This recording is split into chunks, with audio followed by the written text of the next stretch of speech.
Halo semuanya, selamat pagi teman-teman. Assalamualaikum warahmatullahi wabarakatuh. Sebelumnya perkenalkan, nama saya Dinarstu Ivani, dan pada kesempatan kali ini saya akan menjelaskan materi-materi mengenai teori-teori bisnis internasional.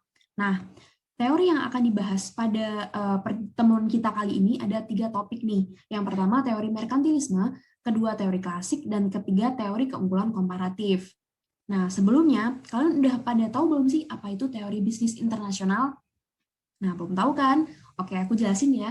Nah, teori perdagangan internasional merupakan suatu teori yang berusaha untuk memberikan penjelasan mengenai motif perdagangan, pola perdagangan yang mendasari, serta suatu manfaat akhir yang datang dari perdagangan tersebut. Nah, dan kemudian dalam bisnis internasional ini terdapat beberapa teori nih, sebenarnya ada 8 nih. Nah, yang saya jelaskan kali ini ada 3 topik tadi.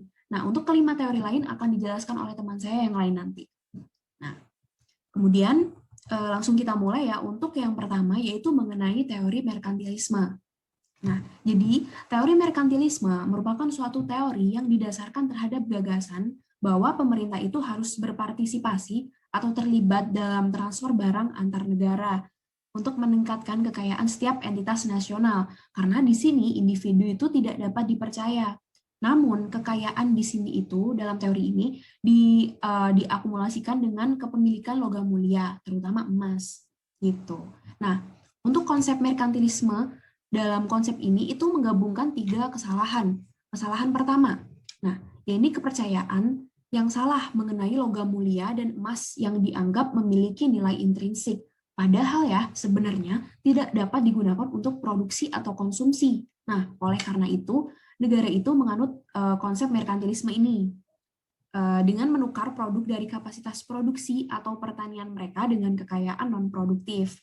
Nah, yang kedua yaitu teori merkantilisme itu juga menerapkan konsep kesalahan konsep efisiensi produksi melalui spesialisasi. Nah, jadi di sini daripada menekankan produksi barang yang hemat biaya, merkantilisme itu lebih menekankan pada volume ekspor dan impor gitu bersama dengan mengakumulasikan kekayaan dari perolehan kekuasaan. Nah, jadi dalam hal ini merkantilisme itu fokus untuk menekankan volume produksi nih dan tidak menekankan biaya. Dan hal ini menjelaskan bahwa mengumpulkan kekayaan itu sama dengan memperoleh kekuatan atau kekuasaan seperti itu. Kemudian kesalahan ketiga. Nah, merkantilisme itu terkait dengan keseluruhan sistem. Maksudnya gimana sih? Nah, apabila tujuannya untuk memaksimalkan kekayaan dari penjualan ekspor dan setiap negara itu berpartisipasi untuk melakukan kegiatan tersebut dan memiliki tujuan yang sama, maka hal tersebut tidak bisa karena sistem tersebut berarti tidak mempromosikan suatu perdagangan. Nah, seluruh negara itu tidak dapat memaksimalkan ekspor secara bersama karena tidak semua negara juga dapat mendapatkan kekayaan secara terus-menerus seperti itu. Oke, yang kedua. Nah, yang kedua ini adalah teori klasik. Nah, teori klasik sendiri merupakan teori yang menggantikan teori merkantilisme pada permulaan abad ke-19. Nah, teori klasik ini didasarkan pada teori ekonomi perdagangan bebas serta perusahaan yang sedang berkembang saat itu ya. Nah, tokohnya siapa sih? Nah, tokoh dari teori klasik ini yaitu Adam Smith. Nah, dia melakukan penolakan nih terhadap kebodohan konsep emas dalam teori merkantilisme tadi yang identik dengan sebuah kekayaan. Nah, sebaliknya, Adam Smith ini menjelaskan bahwa negara-negara itu akan memperoleh keuntungan maksimal apabila mereka melakukan perdagangan terhadap produk yang tidak mampu mereka produksi dan hanya memproduksi barang yang manufaktur di negaranya sudah efisien. Nah, berdasarkan hal tersebut, intinya apa sih sebenarnya? Nah, intinya dalam teori ini adalah suatu biaya produksi harus dapat menentukan apa yang akan diproduksi dan dihasilkan oleh tiap-tiap negara atau mitra perdagangannya, seperti itu.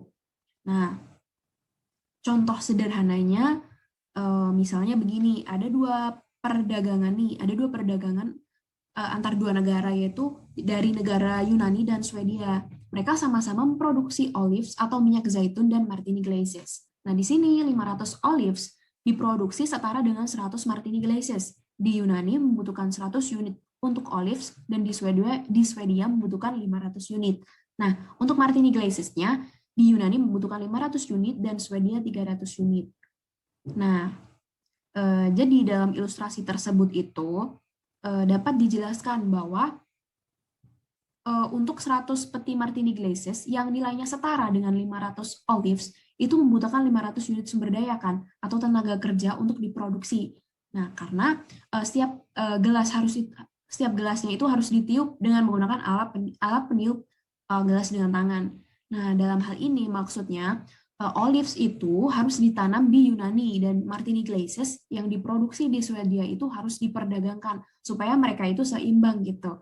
Nah, jadi di sini martini dan olives itu tidak hanya diproduksi di negara Yunani saja. Jadi harus dimaksimalkan antara kedua negara tersebut dalam mengolah komoditi yang ada. Nah, dengan demikian mereka akan dapat melakukan perdagangan internasional atau melakukan kerjasama antara mitra perdagangan dengan lancar seperti itu. Nah, kemudian kita lanjut teori yang ketiga, yaitu teori keunggulan komparatif. Nah, teori keunggulan komparatif merupakan teori yang dicetuskan oleh David Ricardo. Nah, teori ini menjadi penyempurna teori keunggulan mutlak atau absolut yang dicetuskan oleh Adam Smith. Nah, ilustrasi sederhananya juga seperti yang saya jelaskan di atas tadi ya, antara perdagangan antara Yunani dan Swedia itu. Nah, misalnya di sini Yunani itu mengembangkan kapasitas manufaktur yang efisien sehingga martini glazes itu dapat diproduksi dengan mesin daripada ditiup dengan tangan. Nah, unit sumber daya yang diperlukan untuk menghasilkan olives dan martini glazes pada masing-masing negara yaitu untuk Yunani 100 dan 200, yaitu 100 untuk olives dan 200 untuk martini glazes yang jumlahnya 500 dan 100. Nah, di Swedia ini membutuhkan 600 unit pekerja untuk 500 olives dan 300 unit pekerja untuk 100 martini glazes. Seperti itu. Nah, dengan demikian, logikanya Yunani itu harus menjadi negara penghasil olives dan martini glazes. Untuk modal dan tenaga kerja yang digunakan Swedia untuk membuat persediaannya juga harus diarahkan ke Yunani nih, sehingga di situ akan didapat efisiensi produksi yang dapat tercapai secara maksimal gitu. Nah, sementara itu untuk Swedia sendiri, untuk martini glazes masih lebih tinggi daripada Yunani dengan 300 unit per 100 peti. Nah, untuk itu sumber daya Swedia di sini itu lebih baik dialokasikan untuk produksi martini glazes-nya dibandingkan dengan penanaman olives yang membutuhkan biaya mahal gitu. Nah, dengan strategi seperti ini, Swedia itu dapat meminimalkan efisiensi dan Yunani dapat memaksimalkan efisiensinya. Dan dalam hal ini dapat disimpulkan bahwa suatu negara itu tidak harus memproduksi barang yang tidak dapat dibuat dengan harga yang lebih murah, tetapi hanya barang yang dapat dibuat paling murah gitu. Nah, kegiatan perdagangan seperti ini itu mengarah pada efisiensi sumber daya yang maksimal juga gitu. Oke, dari seluruh penjelasan yang sudah saya paparkan tadi dapat diambil kesimpulan nih. Nah, yang pertama, mengenai teori merkantilisme. Teori ini menjelaskan bahwa tujuan pemerintah itu mendukung kegiatan ekspor dan membatasi kegiatan impornya kan. Nah, dalam teori ini juga menjelaskan bahwa kekayaan itu diukur dengan perolehan logam mulia beserta emas. Nah, kemudian kalau dalam teori klasik, itu dijelaskan bahwa keuntungan absolut itu dapat diperoleh ketika suatu negara berhasil menurunkan biaya produksinya. Sedangkan dalam teori keunggulan komparatif menjelaskan bahwa negara yang tidak memiliki keunggulan absolut itu masih dapat terlibat dalam perdagangan internasional apabila mampu melakukan spesialisasi produk dengan biaya yang relatif rendah dibandingkan dengan negara lain. Seperti itu. Oke, mungkin cukup sekian ya teman-teman penjelasan dari saya kali ini. Kurang lebihnya mohon maaf, semoga ilmu yang saya jelaskan dapat bermanfaat untuk kalian semuanya. Kurang lebihnya mohon maaf sekali lagi. Wassalamualaikum warahmatullahi wabarakatuh.